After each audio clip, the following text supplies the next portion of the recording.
ತಾಯಿಯವರನ್ನ ಉಪಕರಣವನ್ನಾಗಿ ಇಟ್ಟು ನಮ್ಮನ್ನ ನಡೆಸ್ಕೊಂಡು ಬರ್ತಾ ಇದ್ದಾರೆ. ಅವರಿಗೆ ನಮ್ಮ ಸಭೆಯವರಿಂದ ಎಲ್ಲರ ಪರವಾಗಿ ನಾವು ಒಂದು ಗೌರವವನ್ನ ಸಲ್ಲಿಸ್ತಾ ಇದ್ದೀವಿ.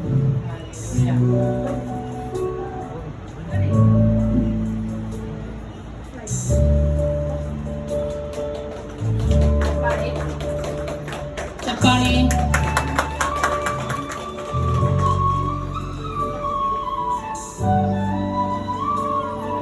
ಚಪ್ಪಾಳೆ. ಅಭಿನಂದನೆಗಳನ್ನ ಸಲ್ಲಿಸ್ಬೇಕಲ್ವಾ ನೀವು?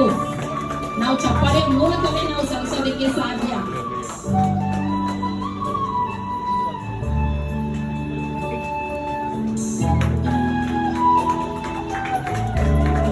ದೇವರಿಗೆ ಕೋಟಿ ಕೋಟಿ ಸ್ತೋತ್ರವನ್ನು ಸಲ್ಲಿಸ್ತೀವಿ.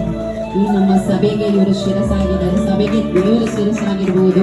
ನಮ್ಮ ಸಭೆಗೆ ಇವರು ಸಹ ನಮ್ಮ ಆತ್ಮಿಕ ತಂದೆ ತಾಯಿಯವರು ಶಿರಸಾಗಿದ್ದು ಪ್ರತಿಯೊಂದು ಹಂತದಲ್ಲ ಒಂದು ಎಲ್ಲ ಕಾರ್ಯಗಳಲ್ಲೂ ನಮ್ಮ ಜೊತೆಗಾರನಾಗಿದ್ದು ಇದು ಸರಿ ಇದು ತಪ್ಪು ಎನ್ನುವ ತಿಳುವಳಿಕೆ ಜ್ಞಾನದಿಂದ ನಮ್ಮನ್ನು ತುಂಬಿಸಿ ನಮ್ಮನ್ನು ಬಲಪಡಿಸಿಕೊಂಡು ಬರ್ತಾ ಇದ್ದಾರೆ. ಅದಕ್ಕೆ ದೇವಿ ಇಂತಹ ಒಂದು ಆತ್ಮಿಕ ತಂದೆ ತಾಯಿಯನ್ನು ಕೊಟ್ಟಿದ್ದಕ್ಕಾಗಿ ದೇವರಿಗೆ ನಾವು ಕೃತಜ್ಞತೆಯನ್ನು ಸಲ್ಲಿಸ್ತೇವೆ.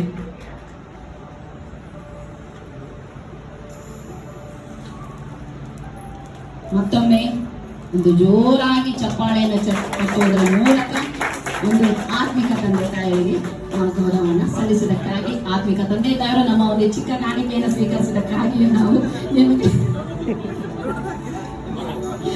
ಕೃತಜ್ಞತೆಯನ್ನು ಸಲ್ಲಿಸ್ತೀವಿ.